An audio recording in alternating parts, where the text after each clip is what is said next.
Warning, spoilers ahead. Today, I'm going to recap a Korean romance movie released in 2015 called The Beauty Inside. The movie is about a furniture maker who mysteriously changes his appearance into different people each time he sleeps. He falls in love with a girl, but will she accept him even with his condition? Let's find out together. The movie opens with our main protagonist, Woo-jin, waking up next to a girl.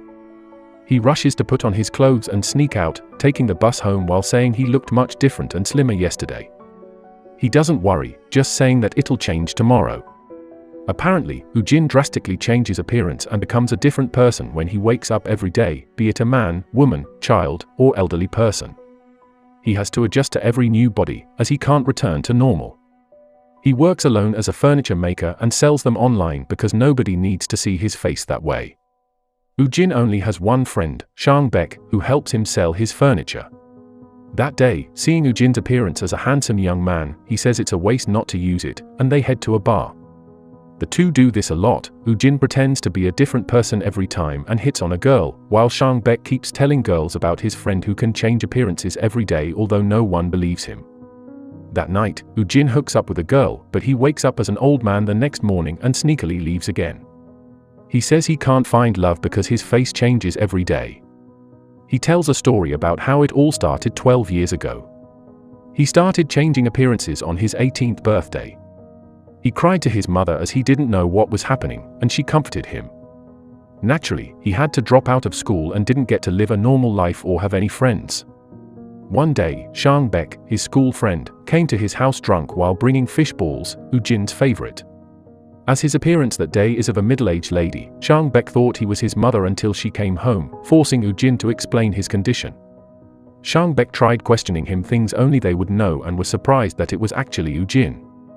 He started laughing about it, and Woo-jin, previously so solemn, started laughing about his appearances too. They continued to be friends until one day when Woo-jin was a beautiful woman, Sang-baek wanted to sleep with him. Woo-jin just scolded and hit Sang-baek until he let go of the idea. More time passed, and Sang-baek decided to quit his job because his company had copied Woo-jin's furniture design. Woo-jin thinks about a unique selling point for his furniture and gets the idea to make custom furniture tailored to the customer's body and preferences. The two started a furniture company together called ALX. In the present day, Woo-jin visits the furniture workshop and discusses some designs with Sang-baek, who begs him to choose less expensive materials. Woo-jin then goes to a furniture shop to look at knobs for his design but gets enchanted by the beautiful woman who works there, Lee-soo. She asks if he has a specific style he's looking for, and he describes it in detail, so she guesses that he's a furniture maker. She then recommends a chair from his company, saying that it's custom-made and has good quality. He asks if she's allowed to recommend a different store's items, and she says no while laughing. As Woo-jin is attracted to Lee-soo, he comes to the shop every day as different people to see her. She keeps giving him thoughtful recommendations, no matter who he becomes that day. He thinks about asking her out but thinks she won't recognize him the next day anyway, although his heart says otherwise. Woo-jin waits for the day when he looks like a handsome young man, as he thinks first impressions are important even if true beauty lies inside someone. He comes up to Lee-soo and buys furniture before asking her to get some food. She declines because she still has work, but he insists that he has practiced asking her out a lot, and it has to be today, so she agrees. They get some sushi, and she plans to go back to work, but he wants to bring her somewhere she'll enjoy while trying to convince her that he's not a creep. They end up going to ALX's factory, as apparently she and her boss love the brand. They then eat sushi on a dining table, while Lee-soo suggests that a table with built-in speakers would be cool. Afterward, Woo-jin walks her back home, and she tells him to call her. Lee-soo comes home to her father and sister teasing her for going on a date. She later gets a text from Woo-jin asking her to get dinner the next day, and she agrees. Woo-jin tries to cheat his fate by not sleeping that night and picks Lee-soo up the next day with the same appearance. They go on a date, listening to music and eating dinner at the ALX factory again. Lee-soo asks what Woo-jin does in ALX, and he says he's the designer. Suddenly, Sang-baek comes in drunk, and the two hide. They see him play around with furniture and eat their food. They wrap up their date for the night, and again, Woo-jin doesn't sleep that night as the couple has another date the next day. They go to a yarn work store that belongs to Woo-jin's mother, but he doesn't mention it to Lee-soo. She gets a yarn ring that matches with Ujin's. She mentions that he looks really tired at the bus stop, like he hasn't slept, but he says he's okay. He asks to go on another date the next day, but she says she needs to go home early, so Ujin suggests they have breakfast instead. The two finally kiss when Ujin walks Isu home. On his way home on the train, Ujin, unfortunately, falls asleep and turns into a balding, older man.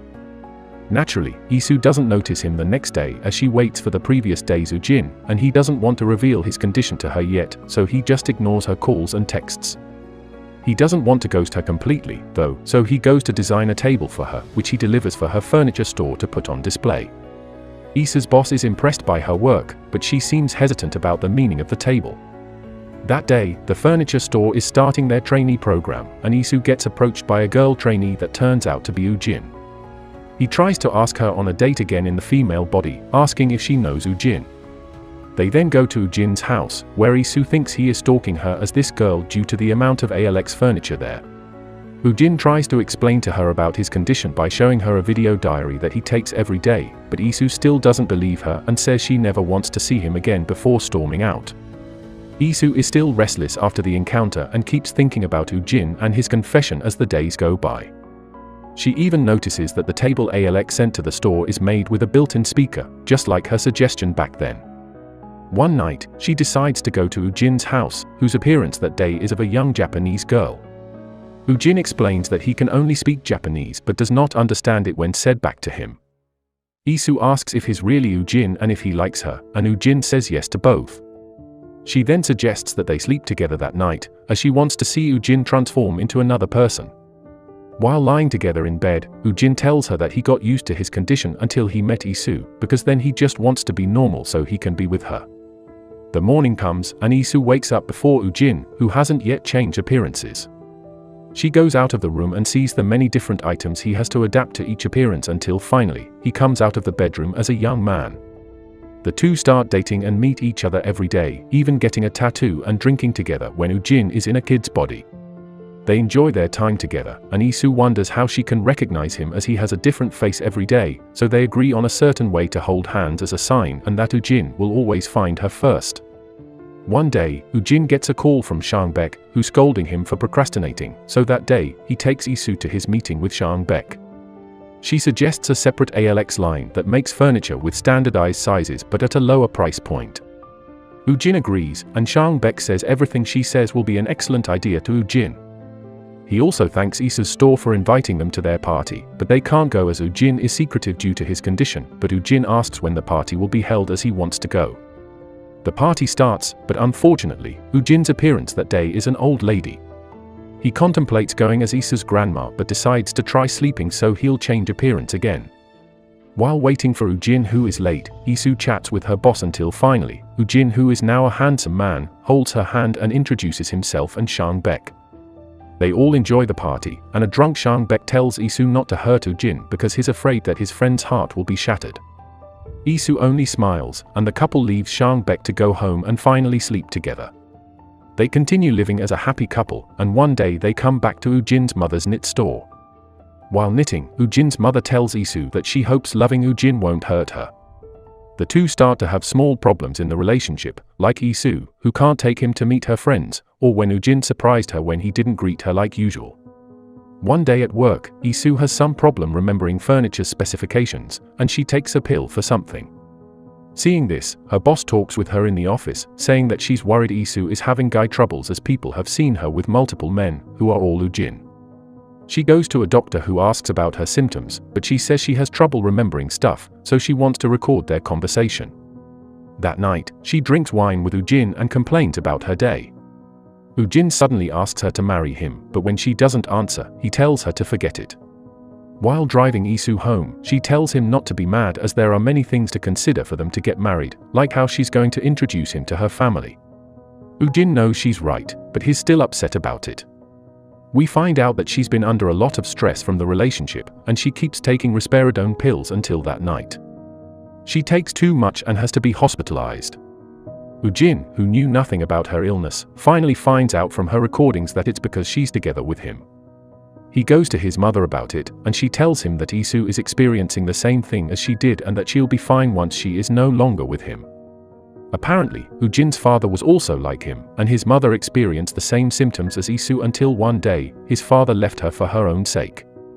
Ujin gets upset for only knowing about this now, but after some time thinking, he sees Isu and takes her to measure the perfect chair for her. While walking her home, Ujin says they should break up as it'll be the best for her and leaves. Some time passes, Isu still has feelings for Ujin and can feel his presence, but she cries to her sister, saying that she can remember everything but his face. Finally, after some time, Isu starts feeling better and returning to normal, until one day, she and her boss find a furniture brand from the Czech Republic that resembles Ujin's design. She goes to Alex to renew their contract with Shangbek, who's mad at her, and she gets the confirmation that Ujin is in the Czech Republic. She contemplates her feelings for him and realizes that she can't live without him. We see Ujin's new life in the Czech Republic, still making furniture and changing appearances every day. One day, Isu visits his house looking for him, but he doesn't admit that he's Ujin even if she already knows. She goes into his house by saying she's from a furniture store in Korea but then holds Ujin's hand like how they used to do. She tells him that she wants to be with him because being without him is worse than getting sick. They walk together to a lakeside, where Isu asks Ujin to marry her. He then pulls out the ring that he's prepared for a while, and we see him proposing to her in many different appearances. The true beauty and essence of someone lie within their heart and soul, not their outward appearances. This movie teaches us that true love does not care about appearances or the hardships of a relationship. In the end, Isu chooses to be with Ujin despite knowing that it could make her ill again. What do you think of her decision? Let us know what you think in the comment section. Don't forget to subscribe and like the video. Thank you for watching, and as always, see you next time.